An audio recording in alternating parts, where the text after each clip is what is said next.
the last of the 177 countries with the highest economic independence, North Korea's GDP is 1/5 of South Korea's. Today, North Korea is considered the poorest country in the world, and the livelihoods of its people are largely unknown. The country spends almost all of its resources on national defense. But did you know that North Korea used to live better than South Korea? Until the 1960s, North Korea's per capita income was 137, which was 1.5 times that of South Korea, which stood at 94. In addition, in 1970, North Korea's defense spending was more than twice that of South Korea. At that time, North Korea had a strong military, and its standard of living was relatively high. In fact, North Korea opened its first television station a year before Seoul, and it introduced color TVs 6 years earlier than South Korea. The North Korean economy was considered quite advanced. But for some reason, the North Korean economy began to decline drastically and eventually collapsed. Why did this happen? Let's explore the reasons now. The early history of North Korea can be summarized in 3 words: Kim Il-sung. After the liberation of the Korean Peninsula in 1945, Kim Il-sung, a communist, entered the North. He quickly sought power, fighting against the Soviet Union's influence and establishing North Korea as a separate state. He became the leader of North Korea after securing the approval of the Soviet Union. Kim Il-sung had his eyes on South Korea, and with permission from the Soviet Union, he launched an invasion of the South. On June 25, 1950, North Korean forces invaded South Korea, triggering the Korean War. Over 10 million people became refugees or were killed during the war, and much of the Korean peninsula was devastated. The scale of the war was so enormous that millions of families were affected. As you know, the war ended in North Korea's failure, as they were unable to capture South Korea. The North Korean military suffered severe losses, with an estimated 800,000 soldiers killed. After the war, Kim Il-sung faced increasing criticism within North Korea. But he managed to survive by blaming the defeat on spies and claiming that external enemies were responsible for the collapse. This allowed him to retain power.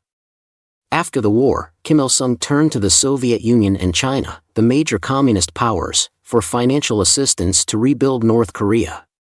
Both countries provided tremendous support to North Korea, and the economy was gradually rebuilt.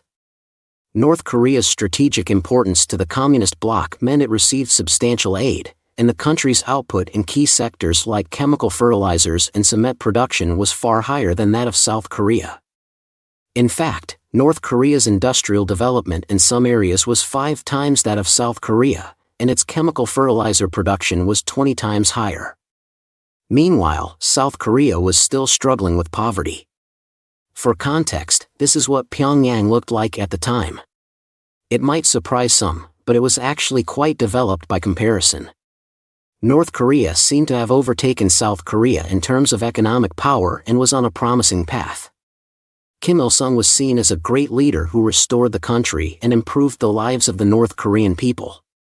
However, Kim Il-sung made a critical mistake that would lead North Korea down a path of destruction. As North Korea's economy seemed to strengthen, Kim Il-sung grew ambitious. He believed that if North Korea could develop even further, it could reunify the Korean peninsula. He considered using the military to reunify or absorbing South Korea by economic means.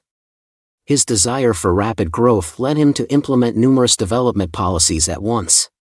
He prioritized the military as a key element of reunification and allocated 30% of the national budget to defense.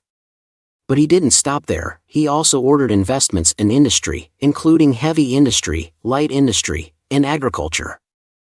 However, these efforts quickly overwhelmed the economy. The country's resources were limited, and Kim Il-sung's ambitious plans were too much for North Korea's economy to handle. Despite limited resources, Kim Il-sung insisted on pursuing an independent economic path, rejecting outside support in favor of a self-reliant economic model. This self-sufficient policy had a negative impact on the economy, and by the mid-1960s, North Korea reached a point where its economy could no longer continue its growth. On the other hand, South Korea began to experience rapid growth. In 1963, President Park Chung-hee took office, and during this time, South Korea's economic power grew significantly. By the 1970s, specifically in 1974, South Korea's per capita income reached $543, while North Korea's was $515. South Korea's economy had surpassed North Korea's, and North Korea's economic size soon became smaller than South Korea's. However, did South Korea continue to widen the gap? In fact, it was not so simple. Kim Il-sung was greatly affected by this development and became determined to catch up. He pursued growth by any means necessary.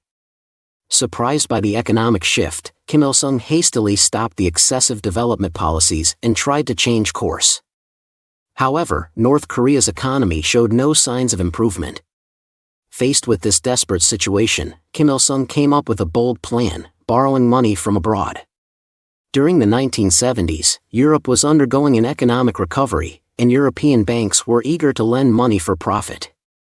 Kim Il-sung, with his strong pride, realized that he had no choice but to accept this. Having already given up on self-reliant economic policies, he decided to quickly borrow money from foreign lenders. The amount borrowed was considerable. From 1971 to 1980, North Korea borrowed $2.27 billion, which is equivalent to more than 2 trillion South Korean won today. Kim Il-sung then decided to invest that money in exports and the economy. He used the borrowed funds to manufacture products and sell them abroad. As a result, North Korea's economy and living standards improved significantly. At this time, as I mentioned earlier, North Korea even opened its subway system earlier than South Korea, and color TVs were introduced in 1974, 6 years before they appeared in South Korea. Additionally, in 1975, North Korea's per capita income reached $597, slightly ahead of South Korea's $592. The scenery of Pyongyang during this period seemed prosperous, and North Korea boasted that this was their golden age. However, this progress came with significant problems. Although North Korea had invested heavily, the results were disappointing. For a country to make money from its investment, it needs to export the products it produces. But many developed countries were unwilling to buy products made in North Korea, so the country's trade remained very limited. As a result, North Korea continued to experience trade deficits. Despite these challenges, Kim Il-sung ignored the situation and ordered further production. As a consequence, North Korean factories became flooded with overproduced goods.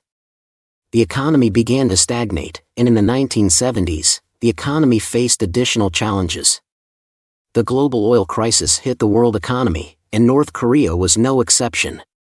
With the soaring costs of crude oil, North Korea's economy was further strained. The country found itself unable to pay its trade debts, and the economy began rotting from within. By the 1980s, the situation had worsened to the point where North Korea couldn't even pay off its foreign debt. The country was on the brink of collapse. In response, what did Kim Il-sung decide to do? The decision he made was even more surprising. He declared a debt default, refusing to repay the borrowed money. He simply said, "We have no money, just tell them it's a loan. If we can't pay, it's over." This marked North Korea's declaration of a debt default. As a result, by 2013, North Korea owed $140 billion to 30 countries, which is roughly 17 trillion South Korean won. North Korea quickly fell into a state of national credit deficit. Normally, this would have been the end for any other country, as no one would trust a country that failed to repay its debts. But North Korea managed to avoid immediate consequences. This was largely due to the country's strategic importance. Communist countries, such as the Soviet Union and China, continued to provide support to North Korea. They provided both economic aid and military protection. From the perspective of the countries that had lent money to North Korea, they couldn't invade the country, so they had to accept the situation, though it caused significant frustration. Despite this, North Korea's economy continued to deteriorate, and the collapse had already begun in the 1980s. However, Kim Il-sung made no serious efforts to correct his mistakes. In the 1980s, while South Korea experienced rapid growth at a rate of 12% per year through the ASEAN-Pacific Treaty, North Korea's trade volume was just 1/11 of South Korea's. Meanwhile, Kim Il-sung seemed obsessed with superficial concerns. He became fixated on how large South Korea's economy had grown, and it became a significant blow to his pride. Even when overdone, Kim Il-sung was determined to prove that North Korea was superior to the rest of the world. He wanted to prove the superiority of his system. That's why, in his pride, he would often take drastic actions. For example, in 1984, a major flood occurred in South Korea, where 650 millimeters of rain fell in just 3 days. As a result, South Korea suffered significant property damage amounting to 2.5 billion won. At this time, Kim Il-sung decided, we will support South Korea with rice, clothing, and other goods. South Korea must be in dire straits right now. If we send assistance, it will show that we are living well while South Korea is struggling. And, of course, South Korea will refuse our help because of its pride. This will prove that we, North Korea, are the winners on the international stage, without spending a penny.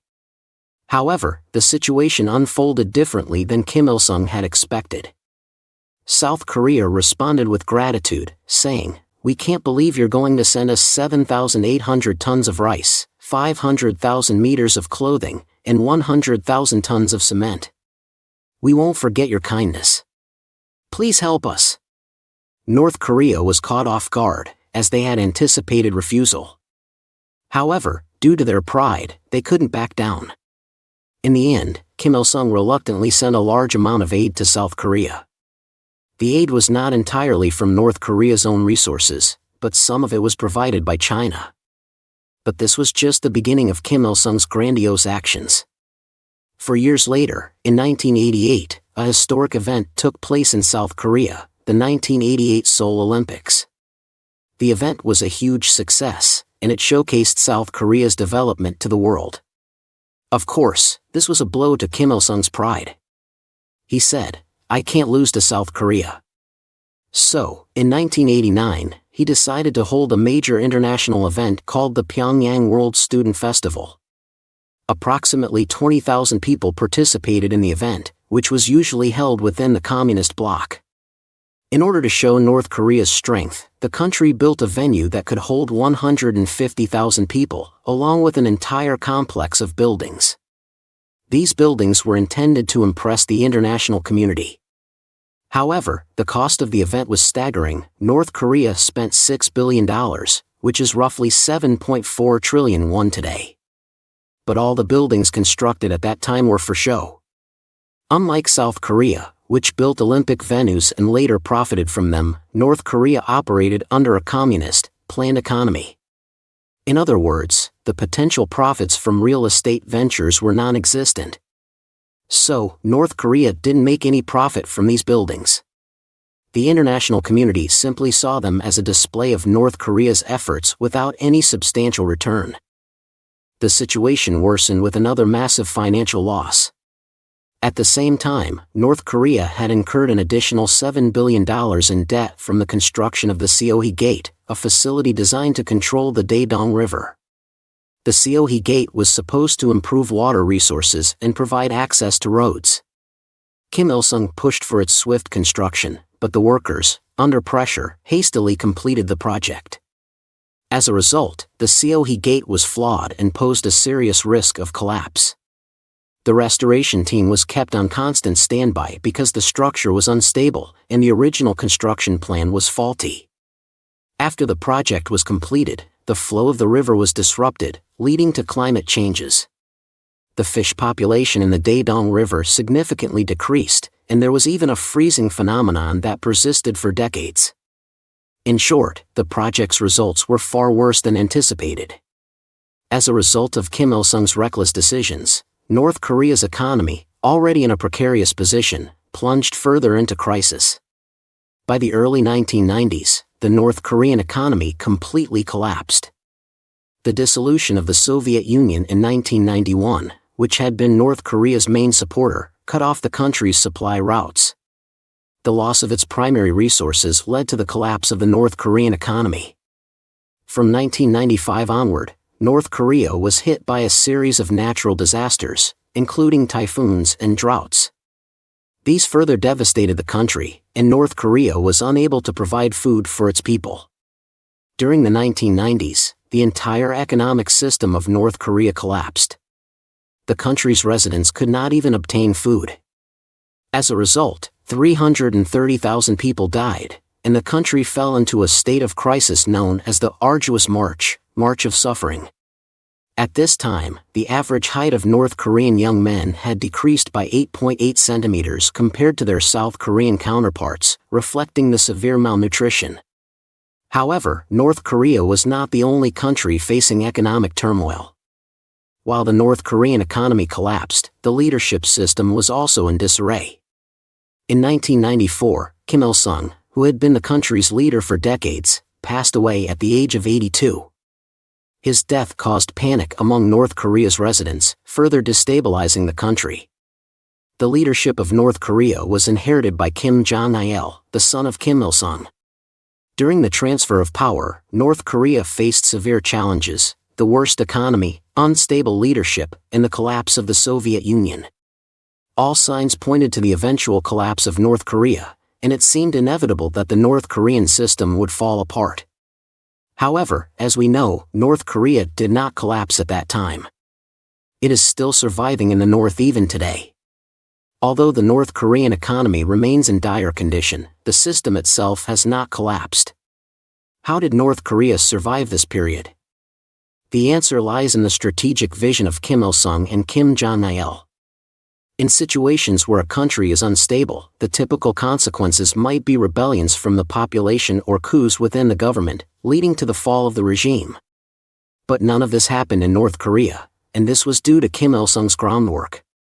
Kim Il-sung had built a system where the population, even during the arduous march, would blame external factors for their hardships instead of the leadership. Kim Il-sung, by framing the crisis as not his fault but the fault of his executives and external conditions, such as the collapse of the Soviet Union, deflected blame from himself. He claimed that it was his responsibility as the supreme leader to maintain military expenses due to competition with South Korea, but the failure was not due to his actions, it was the fault of his subordinates for not following orders. This narrative was accepted by the North Korean people, who continued to view Kim Il-sung as an infallible leader. Furthermore, Kim Il-sung allowed some limited private business within North Korea, even though such activities were generally not allowed in socialist systems. This measure helped the people to survive and temporarily alleviated some of their struggles. By shifting blame onto the executives and taking steps to ensure the people's basic survival, Kim Il-sung effectively maintained loyalty to the regime. However, the lack of rebellion wasn't just due to this narrative. Kim Il-sung had purged any potential challengers to his power.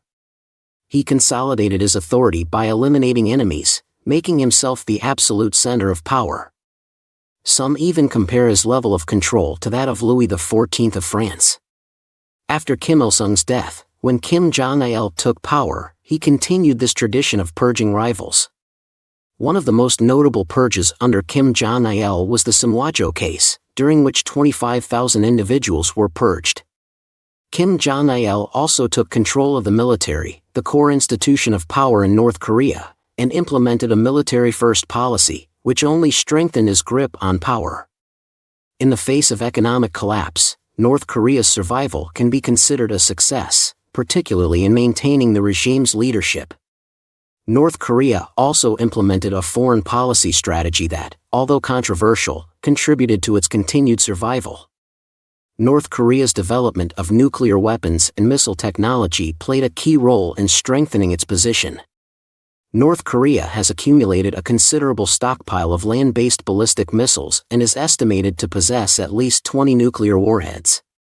North Korea occasionally demonstrates its power through provocations against South Korea, using these displays of strength to maintain internal loyalty to the regime. North Korea has adapted and become more dangerous in its pursuit of survival, which we must recognize and prepare for. We need to be cautious of the potential for conflict and work towards peace on the Korean Peninsula. This concludes the video. It was a history of survival against the odds.